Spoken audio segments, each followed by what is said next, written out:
Thanks very much, Kate, and thank you very much to Celia and to Tal for a great introduction. It's my pleasure to be the first person to present to you this morning. Kate's already introduced me, so I am one of the postdocs on the project. And really my interests have centered around crime prediction, a variety of aspects about that. So today I'm going to talk about a specific chunk of work that we did as part of the project to do with putting crime prediction on a road network. So just to motivate the problem, this diagram here in the bottom right of the screen shows the kind of grid-based approach, the dark blue squares, and then you hopefully can see the lighter blue street segments that are also highlighted as hotspots. So I'm going to be talking about moving from the squares to the street segments. And I should also say in advance that this is the kind of prediction we're talking about, much like PredPol, which is based on historic crime data. So that's the only thing that goes into these methods that allow you to produce these kind of predictions. So I'll introduce the area more generally and talk over the grid-based solution that is used at present. Then I'll motivate this street network-based approach further before showing a bit about how the methodology works and talking about some of the accuracy results. So to start with a very broad question, really, when we're talking about crime prediction, we're interested in how police officers decide where to focus their patrol resources. And an equally sort of nebulous answer here is that they, in some way, would like to optimize three key things, I suppose: safeguarding the public, deterring criminals, by which you would hope to reduce crime, and increasing public confidence in some sense. And an obvious way to guide them in this is to use mapping. And this is not a new thing. As this photo demonstrates, I think it's probably from the 1940s, pushing pins into a map to show where crimes occurred over the last, say, week or month was a commonplace thing to do. But if you use that to guide future intervention, then it's fundamentally retrospective, in the sense that if I plan my patrols, based on this kind of map, then I have to assume that whatever crime patterns look like, say, tomorrow, they will be similar fundamentally to how they looked yesterday, last week, or the last month, etc. Of course, more recently, we don't really push pins into maps so often. We use plenty of systems like this one. This is a picture of the Waze app. It's not specific to crime. But these kind of geographic information systems can be used to get data very quickly, practically real time. And overlay them on a nice map. But fundamentally, if you base your intervention on this, it's still reactive in some sense to recent past crimes. A more recent paradigm is the use of maps for proactive policing. And that really is the sense of predicting where crimes will happen, what the risk distribution will look like in the future. So I just want to take a minute to talk about why that should even be possible. Much like a weather forecast, why are we able to predict what spatial crime patterns will look like tomorrow? And fundamentally, the important point here is the fact that crime events cluster in space and time. And we see that empirically, and there is plenty of theory to describe it as well. So this bottom plot here shows a phenomenon called the near repeat victimization phenomenon. We see it in burglaries the world over. If a house down your road here in blue is unfortunate enough to get burgled, the bad news is that houses around it are also at increased risk for some period of time. The light blue line above it shows the risk distribution spatially, and you can see it sort of dissipates down the road. This decays in time as well, so the orange line below is the same risk distribution but 2 weeks later, so it's kind of returning to base level. And the key point is, if our models incorporate this kind of behavior accurately, then the predictions themselves should also be more accurate than just returning to places that were previously hotspots. Now, I showed a picture of a weather forecaster on the previous slide, and when giving a weather forecast, it's okay to stand by a map and just have icons, sunshine, rain, dropped on the map, and people aren't too worried about where specifically those are happening. It's a kind of summary of a field, if you like. But when you want to report predictions, you've really got to be more specific. So the distinction here is that we're interested in places, or aerial units, if you like, and we report on those.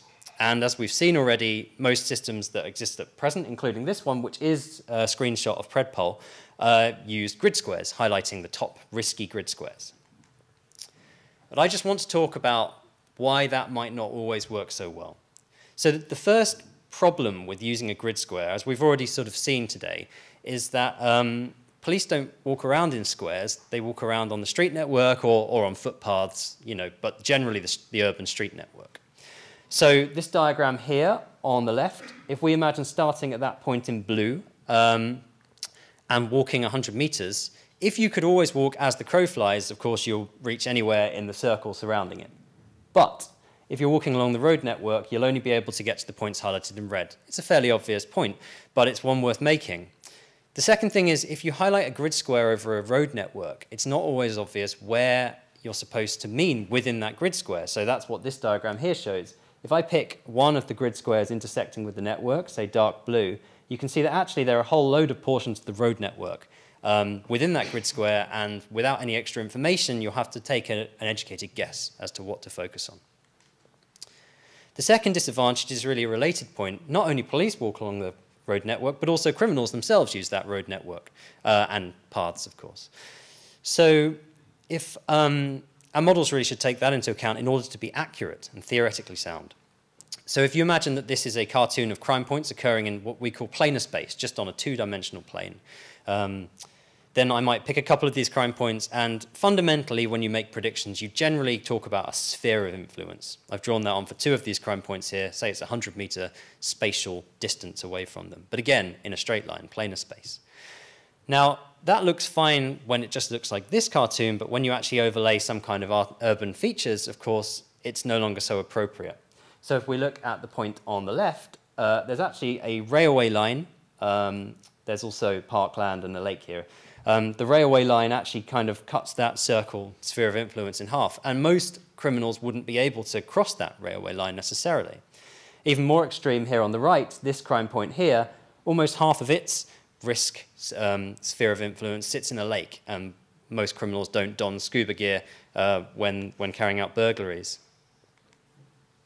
So essentially, it's not always an appropriate way to describe things. So now moving on to the approach we take, it's based on a simple extension, well, an extension of an already existing crime model. So the crime model that already exists in terms of planar space called kernel density estimation, or KDE. And that's used to generate heat maps that look like this. So you've probably used KDE if you've ever looked at heat maps like that. And in planar applications, you basically take a two-dimensional hump, or like a bell curve in surface, if you like, and you drop it over the top of crime points, and you get a smooth surface like the one at the top there. So spatially, in one dimension, it might look like this, where each of these red dashed lines is centered around a crime. You sum them together to get a nice smooth surface. It also has a time dependence. It decays over time. So this just shows how it decays exponentially. Your risk drops off with time. When you put that on the road network, you don't need to change the time component. That really hasn't fundamentally changed. But the way that things behave in space has fundamentally changed, and so this is what I'll try to explain here. We use quite a simple drop-off in space. If you're just talking about walking along a single road, it drops linearly with distance. So this is your crime risk dropping off from a crime here at S prime, and it just drops linearly to 0. But when the road network splits, you have to also split your risk, which is what happens at B here. So the network splits in two, and you halve the crime risk as you move forwards. So then the other point that you need to think about on a network is you need to take into account every possible path from one point to another. So if we're looking at how the risk from crime S prime spreads out across the network, say to this house, we need to consider every possible route. At the moment, you can only see one route. But if there were a second road involved, we'd need to consider essentially the risk diffusing both along the black route and along the blue route. So to return to these two diagrams, there are two fundamental parameters that you need to tune when generating heat maps, and this is no different. One is the temporal bandwidth, which is basically the speed at which things decay in time, the rate, sorry. And the second is the spatial bandwidth, how far a crime has risk influence before that dissipates completely. And really, these need to be tailored to your specific crime type and your specific study area. That's important. I won't go into the exact technical details, but we've got essentially an automatic way based on method based on maximum likelihood to find these parameters for a given crime set. So briefly, we split our crime data, this is the timeline, into 3 portions, and the green portion is the portion that we'll talk about now. That's 60 days of data that I held aside. And then for each day in those 60 days, you compute some likelihood value, and then you aggregate them all. So for the full 60 days, you end up with a surface that looks like this. The x-axis gives you that time decay rate, the y-axis gives you the distance decay rate, and you can see that there's a clear kind of maximum in the surface, or at least there is when you look at it on a different screen. So that is the optimal pair of bandwidths for this specific crime set. But as I said, it should be tailored. So this diagram shows how it varies for burglary, specifically, by location and crime type. So these are, by location, this is for burglary. The shading of each of these boroughs in London gives an indication of how quickly things decay. The lightest blue is 30 days, so risk hangs around for a month, if you like. Dark blue is more like 4 months. Then the white circles show how spatially things dissipate, so the sphere of influence, if you like, along a network, where it's actually to scale. So the larger circles here would be around 1.5 kilometers in radius, and the small ones are only a few, maybe 200 meters. So it is important to tailor these. Having picked our optimal bandwidths, putting it into our KDE method, we can generate these maps. So here is a crime prediction map generated using that method. On the left, for comparison, I've drawn a sort of grid-based method, really the same kind of idea, but a KDE in planar space instead. And the red shading in both cases shows risk, so darker red is more risky. So if I pick out one particular grid square, just to further kind of highlight the motivation for this, if as an officer you were told to go to that grid square, it wouldn't necessarily be obvious which roads would be worthy of focusing effort. There are 3 roads, in fact, running through it, and they may all be pretty similar residential roads. With our method, you can see not only which segment is the riskiest by prediction, but also even which point on that road you should probably head for. So it's much more specific and less ambiguous. Just to repeat that exercise again with an even more complicated grid square, again, fairly high-risk grid square here. You might be picked out at the top 20 level. That's got even more roads in it. But in fact, if you look at the grid, the network-based method is a very small part, very near the edge of the square that's important. So finally, my colleague Monsuru, who's up next, will talk much more about how we evaluate these methods, which is a really important part of it. So I'm just going to present a single result. This is based on the idea of hit rate, essentially the idea that if I make a prediction for tomorrow, how much crime will I actually capture on average? And so I've averaged this over a whole year of predictions. So for a whole year, I predicted 1 day ahead, and then on that day, I look to see what crimes fell in my road segments or in my grid squares, depending on what I'm working with. So the black line shows the result for this new network method, and the red line shows the result for the grid square-based method. And if we pick a coverage level, so that's 5% of either roads or grid squares, we can see that we're, well, coming close to doubling the accuracy in a theoretical sense.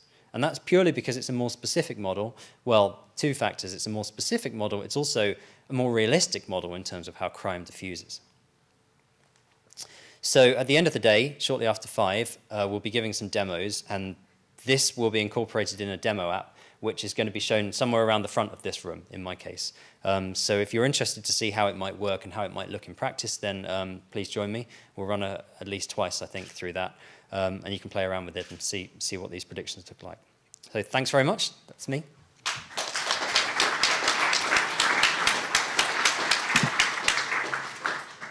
Thank you. You can see that we're very excited about this new method. What I'm hoping is that we can spend about 5 minutes with some questions, if you've got any from the audience. I'm just going to someone. Okay, go on. Can you please just introduce yourself before you ask your question as well? That would be very helpful. Thank you. So my name's David Lloyd. I'm from the University of Surrey. So I just wondered if you'd found. So at the roads, you said that there was a linear decay rate, and there was a splitting of. Did you find any consistency, any consistent rule or underlying understanding for why that would be true? So as regards the splitting of risk along roads, I can imagine that when you first look at it, it looks like quite a foreign concept. Like the idea that risk just sort of drops as you pass by. But really, if you think about it, in two-dimensional space, we're kind of making the same assumption that risk drops off as you move away. It's just that the fundamental spatial representation is different. So in a sense, we haven't sought to validate this assumption because it's kind of like the natural mathematical transformation from going from a plane to a network. And if you don't do the splitting, then essentially the more your network splits, the more density you end up with. Because if you split 5 ways but you don't divide by 5, then you end up with 5 times more risk purely because there were 5 times more sort of splitting. And you could imagine that then you'd highlight all of the roads that were very branchy. So it's kind of a function of what we had to do. But it would be certainly very interesting to take a look at the actual data, having said that, and go back to take a look. So it's a nice idea. Thanks. Any more? Okay. So it was shown earlier that if you're doing an early or late or night shift, you saw different crime hotspots. Can your sort of data actually show the differences in the sort of the differences in the hotspots along the road network during the different periods of day? So I'm very sure it could. That's not something that I've had the time to do at present. So everything that I've done so far for getting this working was very much predicting 24 hours in advance, rather than breaking it up by sort of specific shift. However, breaking up by shift is actually a pretty straightforward extension in terms of you basically just feed different data into the model, and it will give you the output for that instead. So it's definitely something that would need to go into it if we were to sort of try and actually use this in practice. And even when you do it by day, you can see the distribution changing by the streets. So hopefully I can show that later in the demo.